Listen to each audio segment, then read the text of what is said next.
Hello and welcome to the Panelists, the only internet show where 4 Canadians are forced to quip to the death in a macabre imitation of the British-style carnage typically reserved for post-watershed ITV. I'm your host, Kathleen DeVere, and this week I'll be doing a macabre imitation of Richard Ayoade, and I'll be joined by Team Crimes with Orange. They'll never see it coming. We front and rep. And wait, what the heck was your team name again? Comasex Head Smash 2. Diego's Return. So you're the Noel Fielding of this group, then? I wish I knew what that meant. I wish I were in real life. I mean, I also wish I was Richard Ayoade, so I feel like everyone's going to have some unfulfilled wishes around here. Oh. Probably our viewers, too. But in good news, you're finally getting to live out the plot of one of your favorite movies. The bad news is that movie is from the James Bond franchise, and you're filling the role of the helpless sidekick because, let's be honest and look at you guys here. You are currently in an explosive stuffed Cessna being flown by a criminal mastermind, except the flying isn't going all that well because the capable and rugged hero is currently wrestling the pilot, who is an evil criminal mastermind, for control of the aircraft. So, do you use your tiny, weak arms and risk your life to help subdue the baddie and hopefully land the plane safely, which will set you up for a weekend of extremely passionate but commitment-free super spy sex? Or do you just grab your phone and film the proceedings in a bid for YouTube virality? Team Orange Crimes. I feel that if we're the sidekick in a James Bond film, it would be irresponsible of us to attempt to land the plane. I feel that that would have some kind of like karmic backlash that I would be much more afraid of than simply dying in a plane crash.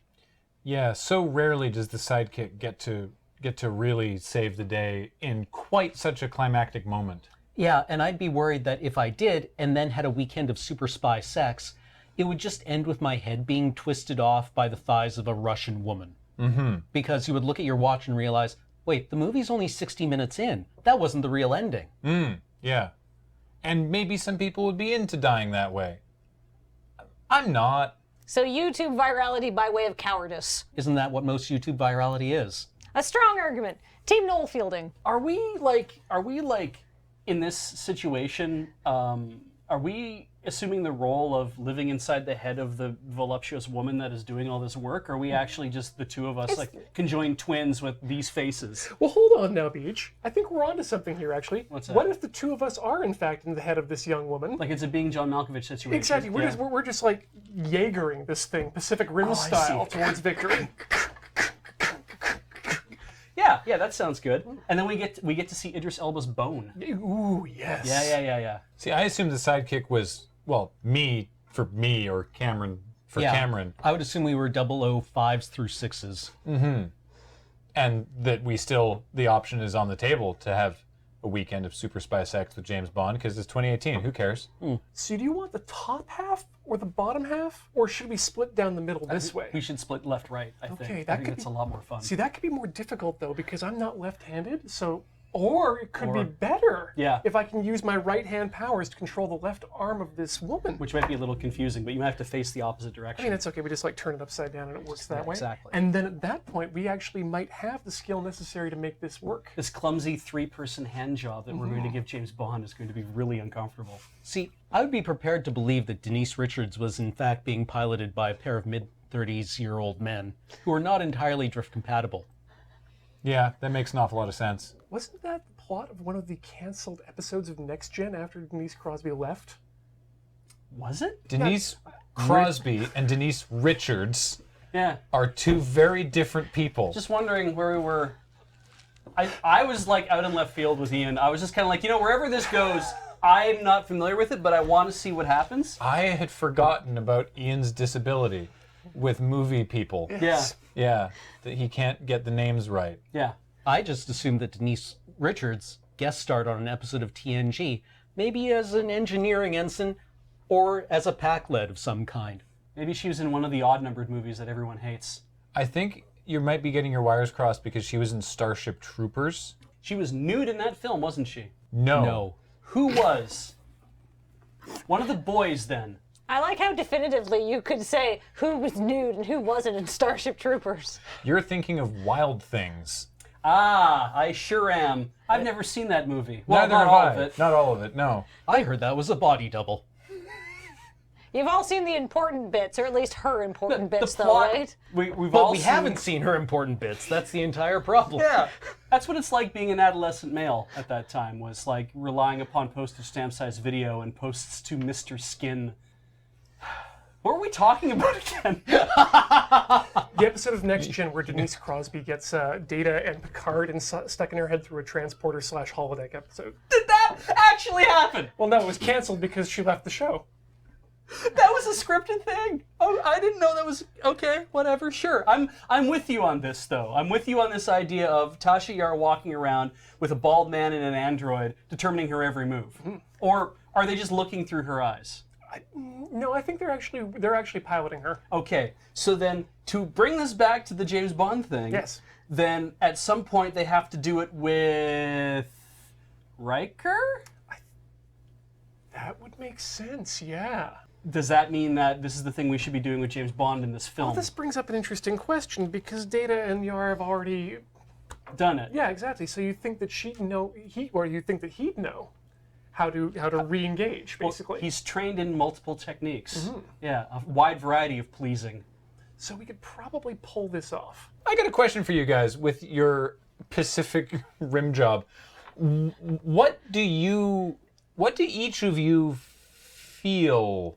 Rad. Yeah, I'd say. I have to assume that it must be like taking ecstasy, and because we're both like brain sharing this nonsense that's going on. We can finish each other's sentences and jokes even. Yeah. Yeah. I was more thinking that it's like it's a feedback loop that gets established that as we start like hitting the old frontal lobe, that it's just gonna start pounding in our own brains. We're gonna like just dopamine flush. Oh, back and forth forever, basically. Cameron, I don't think I'm ever going to have an opportunity to share something so deeply personal with you, and I'm kind of okay with that. I agree. I don't really need to know what it's like to get fucked by James Bond. No, and I don't need to know what it's like for you to get fucked by James Bond. So what about the experience of brain sharing, half an experience of Denise Richards getting boned by James Bond for at least 48 hours? I assume it's not that good. It's canonical that James Bond has so much brain damage that you can actually drill into his head and not cause him to lose any functions. Between the two of us, I'm pretty sure we can sustain pretty prolonged drilling and not lose any brain functions. The only three things that James Bond gets is blackout drunk, concussed, and syphilis. Beej, Ian, you know anime. I do. I know anime. You do. My favorite robots are the robots that get to go inside of other robots. They are, aren't they? We get to be this robot. Oh, the little Gundam. To Denise Richards. Giant dendrobium. Yeah, ride that flower. And then we just F up James Bond. And because we're pilots, we can land the plane. That's right. This is kind of a win-win all around. Yeah. Unfortunately, the Panelists as a show isn't a win-win situation. It's a one-team win situation. And for this, I'm definitely saying that Beej and Ian's team of getting to robot pilot a vagina is a winning combination in some way. So I'm going to give you guys 10 points for creativity, but I'm going to give you guys 8 points for realism. Thank you. So I thank you for putting that away. That's good news. And another good news. Good news. Through the power of guided meditation, you have unlocked your past lives, and you can now abandon this terrible meat shell you're stuck in and just return permanently to your past glory. Do you choose to relive the exciting life of a Viking raider, sailing across the open seas to pillage such exotic locales as Kent?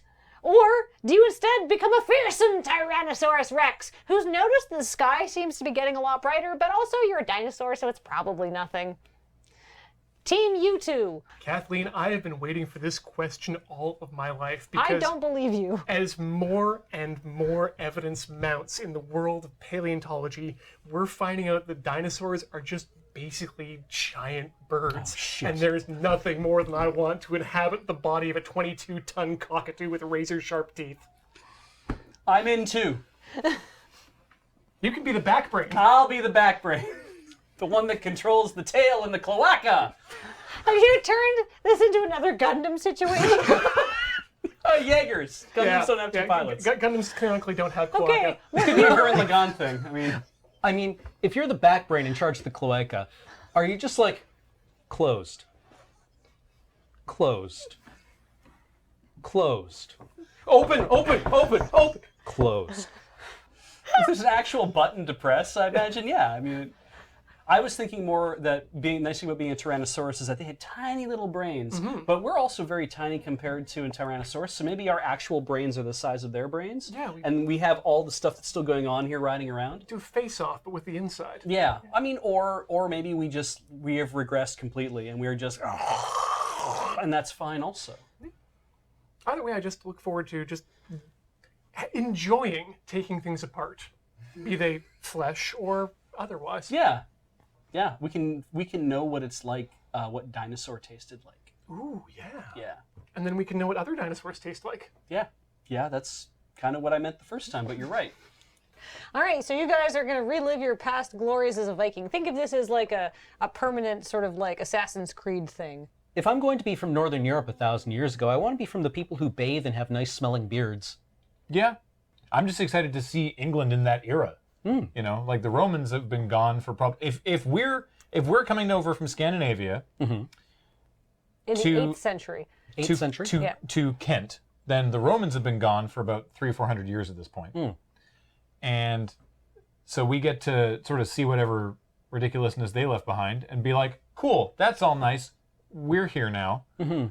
And, you know, I have a fondness for the Romans in Britain. So, you know, again, it's several hundred years left, but get to actually see some of that as fresh as one could. Yeah. If you're not living there in the Dark Ages. Why do they call this place Bath? Because it's the one place in our country where we have a bath. Oh, okay. What's with the wall here? Well, it's the narrowest point, and they said they wanted a wall across the country. Counterpoint. Tropics. Snow. Great. How so? It's not hot. Yeah, I don't do well in the heat. Neither do I. Besides, we've got all these furs and cool helmets with not horns. No horns on the Viking helmet. It's a good thing that history has had issues with both of our regalia. Fair enough. That's true, yeah. But, I mean, being a cold-blooded animal, not a cold-blooded killer, mind you, but just a cold-blooded animal, we do rather well in the tropics, and our plumage is bright and attractive, I would say. And when I say the tropics, I mean, I know about where Tyrannosauruses live, but obviously it was a lot warmer then. It was quite warm at one point in particular. Yes, absolutely. And got bright real fast. Which it seems to be doing. But at the time that we'd be doing this, it's like we get to march around a bit and grind stuff into the ground and just kind of get to feel what it's like to be big and mighty, which is kind of something I've always wanted since junior high. Would you rather be a conqueror or already king? I'll have a pattern welded iron sword named Headbiter. Poison twig pattern. Our ship will have some sort of great beast on the front with big flaring nostrils. You can put lanterns in it so it looks like it's going, like, threatening to breathe fire. And in 1,000 years, an Irishman will win a Nobel Prize for translating our story. Yes, and I'll get dug out of a bog and all my skin will be there. Whereas I'm a little worried about the copyright infringement of a giant beast with like flaring nostrils on the front of your ship, and we're not going to see any part of that. But then we've been dead for millions of years, and you can dig us out of a bog as well, can't you? Wait, we're the same person. We should be united in this. We can imagine ourselves, one another, looking across the ages, waving. We're a mighty dinosaur. We're a Viking warrior. We're a mid-30-somethings kind of soft boy sitting behind a table. Yeah. When they dig up your remains, they're digging them out of Greenland or Vinland, nice sounding places. When they dig up our remains, you know where they're getting them from?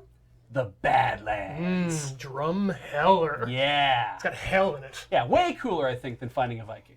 But we have opposable thumbs. Yeah, and our TV show just got renewed for a 6th season. That's nice. That's about half as many seasons as we have movies. I'm talking about The Land Before Time. But weren't you the villains in The Land Before Time? That's an interpretation. Slam and dunk. Certainly at least one of the Land Before Time movies, I think the enemy was in fact that there was now a concept of time and it was passing in a linear fashion. Well, especially you guys, because all of you are going to regress to something that's been dead for millennia, or in your case, maybe just about 1,200 years. I feel like we probably have similar life expectancies. Though, that's an interesting point because I don't. When you go to the Royal Tyrrell Museum, there's a whole bunch of information about, oh, the dinosaurs lived this long ago, and the T-Rex lived within this period, and da-da-da-da-da-da. At no point did they say, and a T-Rex lived 37.5 years. Like, that never really came up as a thing. They never said, oh, you know how long a T-Rex would live for? It's like, as long as it could. Because no one really has a good idea of, like, well, when a T-Rex was born and when it became something else. It's all really about finding a good mate and trying to settle down to progress the species. How do you guys intend to protect your eggs? By containing them within another human being who has all the same rights that we do, because Vikings are a progressive people. Oh, he makes a good point. Yeah. Be very difficult to eat their eggs. Do you think T-Rex feathers would look good on a Viking helmet? Yes. Also, it would really confuse the archaeologists that pull us out of a bog. You can't prove that that Tyrannosaurus did not live at the same time as Vikings because, after all, we thought mastodons were dead for thousands of years, but mastodons lived when they were building the pyramids. They've made a massive resurgence recently. Exactly. So it's like if mastodons had been alive like that long, you're like, wow, when humans are around, mastodons were still around. Like when they were building the pyramids, they were still walking the earth. It's like, well, then who's to say what's real? Who's to say that an ankylosaurus wasn't snuggling up next to a horse in a stable somewhere? Who's to say that that Mary didn't come to fucking Bethlehem on a Dionychus? All available science. Does suggest that those are difficult positions to defend. I'm no paleontologist, much to the shame of my 4th grade self, but I think you can prove that a Viking did not live at the same time as a Tyrannosaurus Rex. Pretty sure Grendel was a Tyrannosaurus. I think Grendel was not real. But I did see her breasts in that movie. That was Grendel's mother, you ignoramus. And no, you didn't. I would have remembered because it was Angelina Jolie. So what we've decided is that between all of our panelists, we have a near encyclopedic reference of whose titties we've seen in every movie. So I feel that's a win-win-win-win-win situation. That's a win for everybody except for dinosaurs and Vikings, which are sadly all dead. So I'm going to give you guys 5 points for dreaming a big dream of wanting to eat as many things as possible before you die. And I'm going to give you guys 7 points for a modicum of historical accuracy, even though it wasn't great. But that's okay. So I gave you guys 10 points first round, so that's 15 points. And I gave you guys 8 points this round, plus another 7 points. It's 15 points. So I guess what we've determined is that everything's a tie, nothing matters, nobody gets to be a dinosaur, nobody gets to be a Viking, you just get to be your old miserable selves. And on that uplifting bombshell, thank you so much for joining us. This has been The Panelists.